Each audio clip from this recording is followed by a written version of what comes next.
ஆதியாகமம் 5 ஒரு நீண்ட பெயர் பட்டியலாகத் தோன்றலாம்.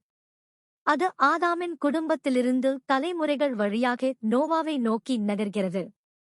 ஆனால் அந்த பட்டியலின் நடுவில் ஒரு சிறிய வரி விளக்காக மின்னுகிறது. ஏனோக்கு தேவனோடு நடந்தான். தேவன் அவனை எடுத்துக் கொண்டார். ஆதியாகமம் 5:24. ஆதியாகமம் விவரிக்காவிட்டாலும் மிகவும் புனிதமான ஒன்று நடந்ததை அது சுட்டிக்காட்டுகிறது. மோசே 6 அந்த கதவைத் திறந்து விவரங்களை தருகிறது. ஏனோக்கு தன்னம்பிக்கையுடன் தொடங்கவில்லை. அவர் தாழ்மையுடன் இருந்தார். தன் பலவீனங்களை உணர்ந்தார்.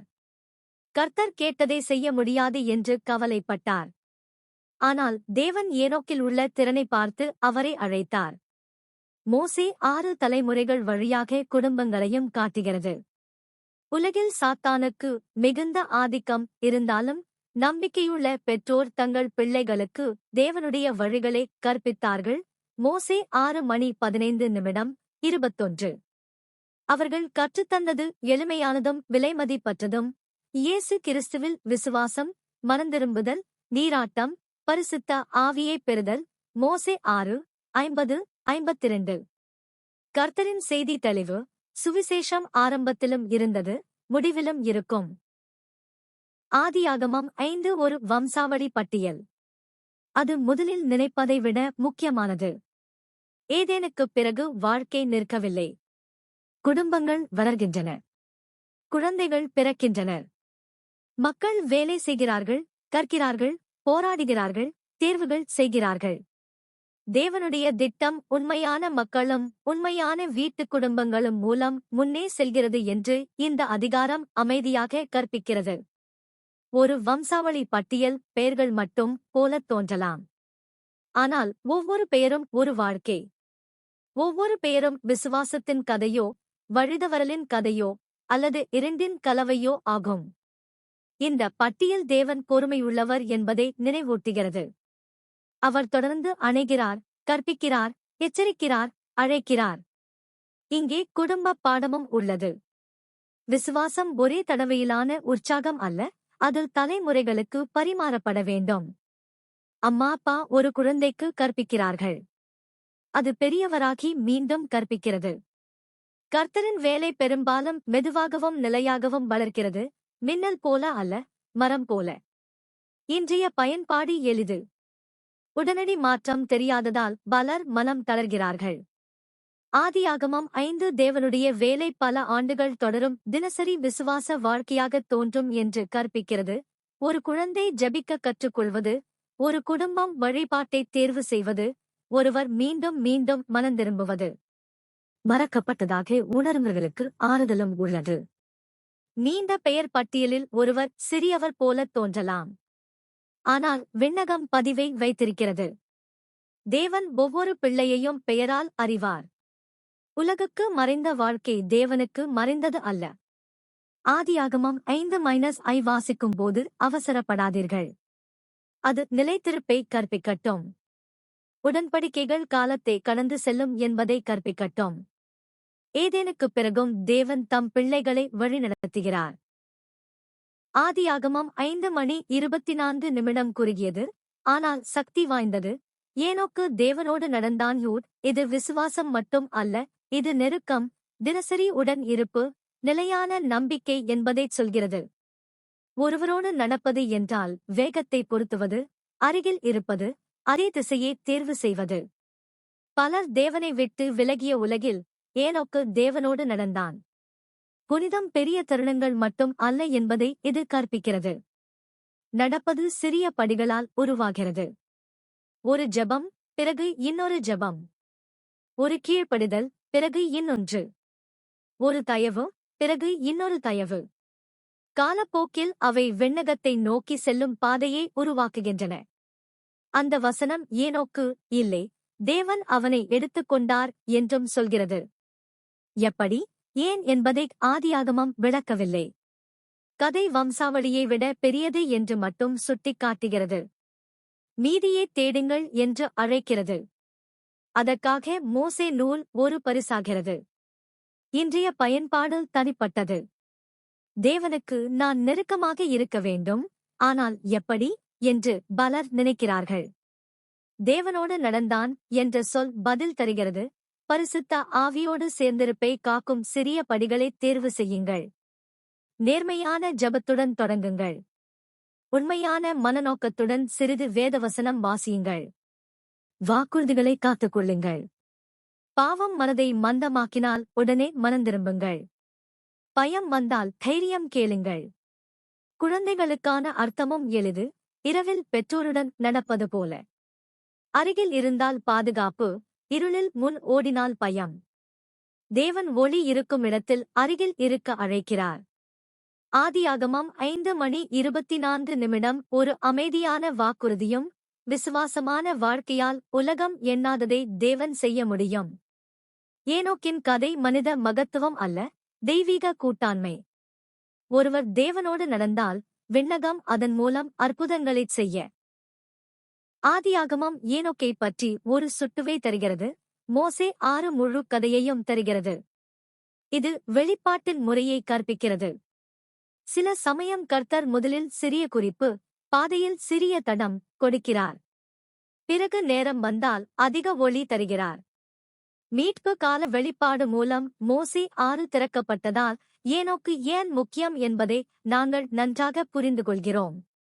இது தேவனின் கவனம் சம்பவங்களில் மட்டும் அல்ல, மாற்றத்தில் உள்ளது என்பதை காட்டுகிறது. ஏனோக்கு தன்னை சிறியவன் என்று உணர்கிறார். கர்த்தர் அவரை அழைத்து கற்றுத்தந்து வடிவமைக்கிறார்.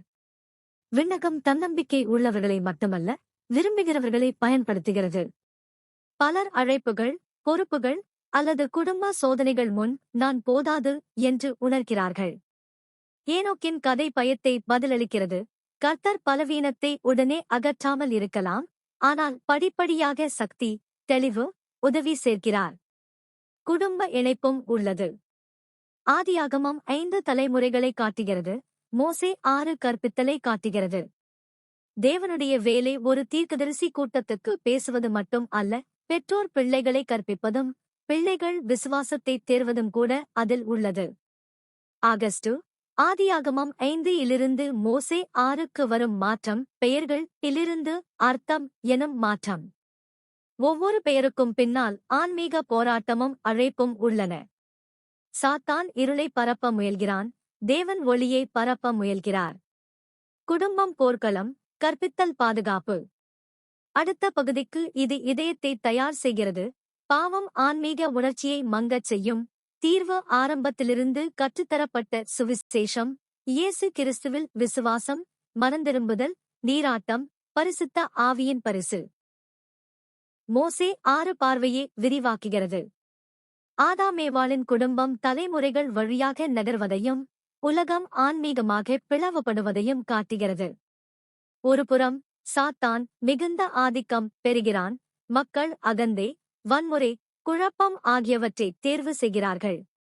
மற்றுபுறம் இன்னும் சில பெற்றோர் தங்கள் பிள்ளைகளுக்கு தேவனுடைய வழிகளை கற்பிக்க தேர்வு செய்கிறார்கள். மோசே 6:15 இந்த எதிர்மறை ஒப்பீடு ஒரு முக்கிய கொள்கை. இருள் வளரலாம், ஆனால் ஒளியும் வளரலாம். தீமை முகமே, ஏஜென்சி யை நீக்காது. கடின காலத்திலும் நீதியான தேர்வுகள் சாத்தியம். ஒரு குடும்பம் விசுவாச வீட்டை கட்டலாம்.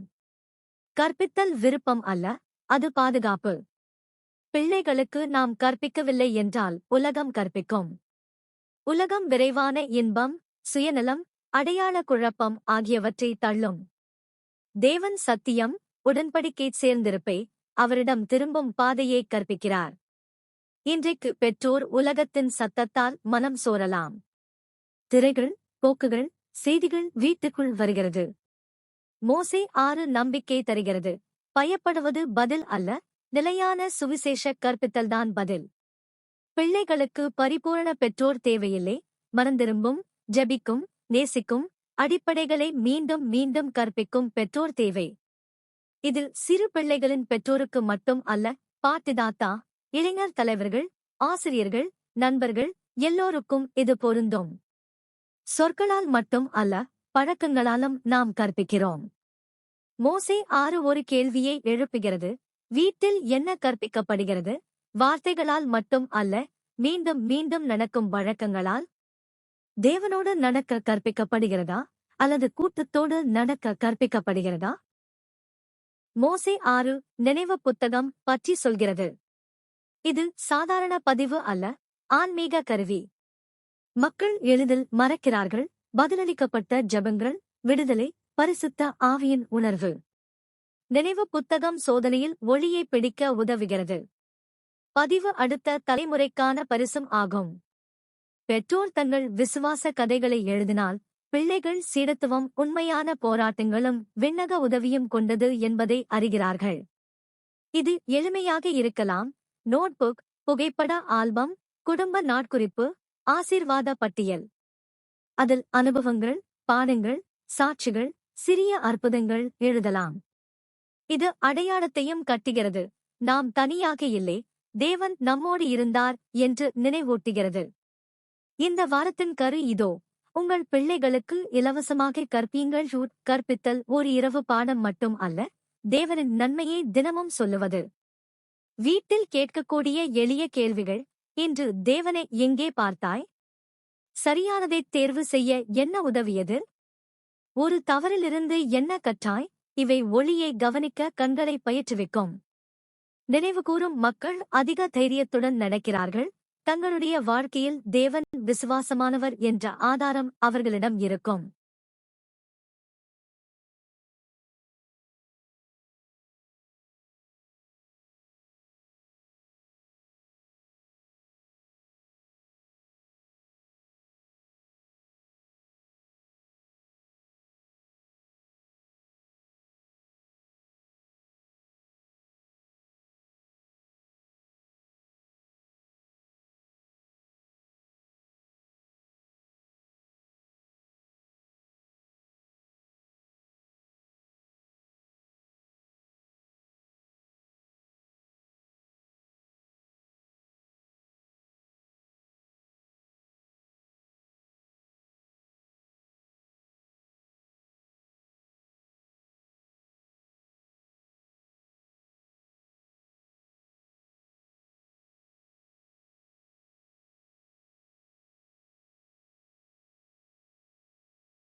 மோசே 6 ஒரு நிலையான உண்மையை கற்பிக்கிறது. சுவிசேஷம் இன்றைய புதிய கண்டுபிடிப்பு அல்ல. இரட்சிப்பின் கோட்பாடு ஆரம்பத்தில் இருந்தது என்றும் உலகத்தின் முடிவிலும் இருக்கும் என்றும் சொல்கிறது. மோசே 6:7. அதாவது தேவன் எப்போதும் தம் பிள்ளைகள் அவரிடம் திரும்பும் வழியை கற்பித்து வந்தார். இதனால் ஆரம்ப வேதாகம கால மக்கள் தெளிவான சுவிசேஷ அறிவு இல்லை என்று நினைப்பது தவறு என்று தெரிகிறது. இயேசு கிறிஸ்துவில் விசுவாசம், மனந்திரும்புதல், நீராட்டம், பரிசுத்த ஆவி, அவை ஆரம்பத்திலிருந்தே கற்றுத்தரப்பட்டவை. பெற்றோர் தேவனுடைய வழிகள் என்று பிள்ளைகளுக்கு கற்பிப்பது ஒரு புனித பொறுப்பு. அது தகவல் மட்டும் அல்ல, வாழும் வழி, ஜெபம், வழிபாடு, பிறரை நடத்தும் விதம், பொய்களுக்கு நடுவில் சத்தியத்தை தேர்வு செய்வது. இன்றைய குடும்பங்களுக்கு இது ஆறுதல். புதிய போக்குகளை எல்லாம் பின்தொடர தேவையில்லை. அடிப்படைகள் இன்னும் செயல்படுகின்றன. ஜெபம் சக்தி தருகிறது, வேதவசனம் ஒளி தருகிறது, உடன்படிக்கைகள் பலம் தருகின்றன, பரிசுத்த ஆவி போதிக்கிறார், மனந்திரும்புதல் குணப்படுத்துகிறது. கற்பித்தல் எளிமையாகவும் தொடர்ச்சியாகவும் இருக்கலாம். எல்லாம் பரிபூரணமாகும் வரை காத்திருக்க வேண்டாம். கற்றுக்கொண்டு கொண்டே கற்பியுங்கள், வளர்ந்து கொண்டே கற்பியுங்கள், தாழ்மையுடன் கற்பியுங்கள். தேவன் அதிகாரமும் ஆசாரியத்துவம் சத்தியமும் ஒன்றாக கொடுக்கிறார். அவர் தம் பிள்ளைகளை ஊகிக்க விடுவதில்லை, வழியை காட்டுகிறார். அந்த பழைய பாதையை நம்பி நடங்கள், கற்பியுங்கள், வாழுங்கள். மோசே 6:26-36 பாவத்தின் விளைவுகளை வலுவான உருவகங்களுடன் கற்பிக்கிறது. பாவம் ஒரு விதியை மீறுவது மட்டும் அல்ல, அது உள்ளே என்ன பார்க்கிறோம், கேட்கிறோம், உணர்கிறோம் என்பதை மாற்றுகிறது. இதயம் கடினமாவதால் தயவு அந்நியமாகத் தோன்றலாம். காதுகள் மந்தமாவதால் சத்தியம் சலிப்பாகத் தோன்றலாம். கண்கள் மங்குவதால் ஒளி மங்கலாகவும் இருள் சாதாரணமாகவும் தெரிகலாம். இதனால் பாவம் ஆபத்தானது. அது விளைவுகளை மட்டும் தராது, தேவனை அடையாளம் காணும் உள்ள திறனை மாற்றுகிறது. இப்போது ஆவியை உணரவில்லை என்று ஒருவர் சொல்வது தேவன் விட்டு சென்றார் என்பதல்ல, பாவம் உணர்ச்சியை மேகமடையச் செய்திருக்கலாம். மோசே 6 இதயம், காது, கண், மேலும் களிமண் போன்ற சின்னங்களை பயன்படுத்துகிறது. களிமண் மூடி மங்கச் செய்கிறது. ஆன்மீகமாக பாவம் ஒட்டும் அடுக்கு போல. நல்ல செய்தி, தேவன் அந்த களிமணை அகற்ற முடியும். அவர் இதயத்தை மென்மையாக்க முடியும். ஆன்மீக கேட்கும் திறனையும் பார்ப்பதையும் திறக்க முடியும்.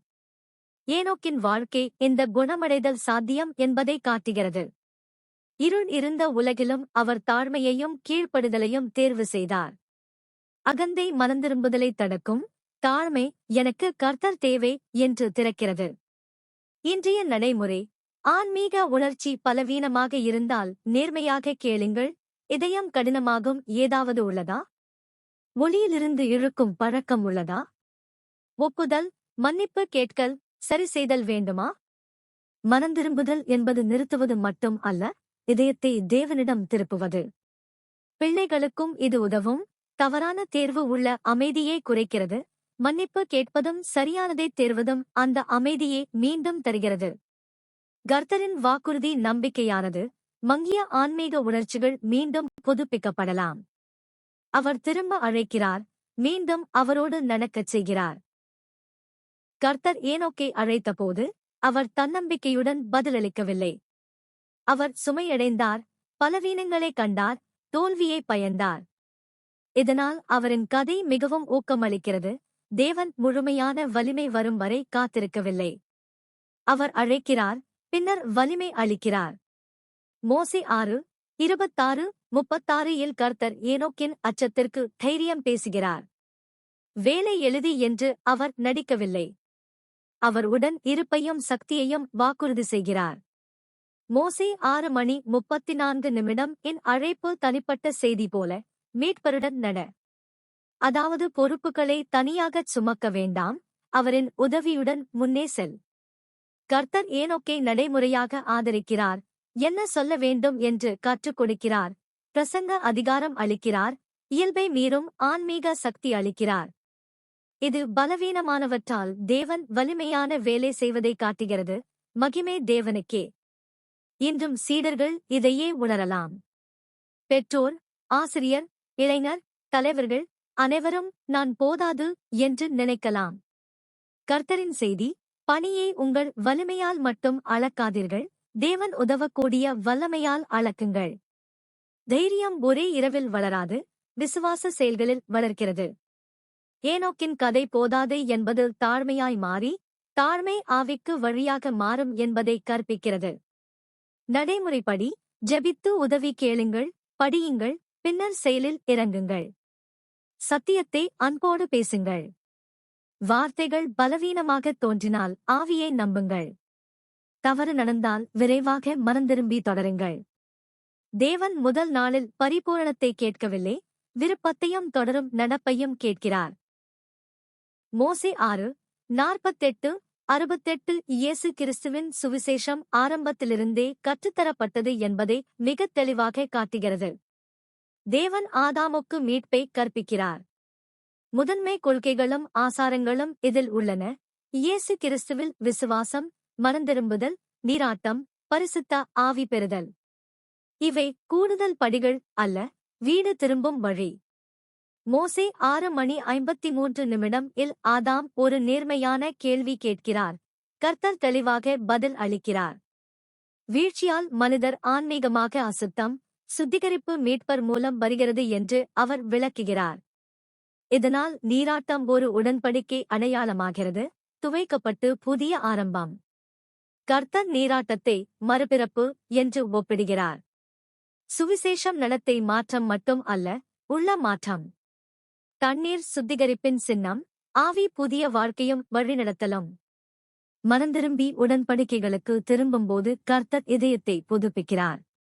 அடுத்த வாரத்தின் கட்டளை, இந்த விஷயங்களை உங்கள் பிள்ளைகளுக்கு இலவசமாக கற்பியுங்கள். சத்தியம் ஒருவரிடமே நிற்க வேண்டாம், அது முன்னே செல்ல வேண்டும். எழும் தலைமுறைக்கு பொழுதுபோக்கு மட்டும் போதாது, அடையாளத்தை உறுதிப்படுத்தும், தேர்வுகளை பாதுகாக்கும், நம்பிக்கை தரும் கோட்பாடு தேவை. கற்பித்தல் எளிதாக இருக்கலாம், நாம் இயேசு கிறிஸ்துவில் விசுவாசம் வைக்கிறோம் என்று சொல்வது. மன்னிப்பு கேட்கவும் மன்னிக்கவும் முன்மாதிரி காட்டி மனந்திரும்புதலை கற்பிப்பது. நீராட்டம் மீட்பரை பின்பற்றும் வாக்குறுதி என்று விளக்குவது. பரிசுத்த ஆவியே அமைதி, எச்சரிக்கை, வழிகாட்டல் என்று அறிய உதவுவது. இது முழு திருச்சபைக்கும் அழைப்பு. எல்லோரும் அன்புடன் சுவிசேஷத்தை வாழ்ந்து எழும் தலைமுறையை கற்பிக்க உதவலாம். கோட்பாடு பழமையானது, ஆனால் எப்போதும் தற்போதையது. விசுவாசம், மனந்திரும்புதல், நீராட்டம், பரிசுத்த ஆவி இவை இன்னும் மகிழ்ச்சிக்கும் தேவனிடம் திரும்புவதற்கும் வழி காட்டுகின்றன.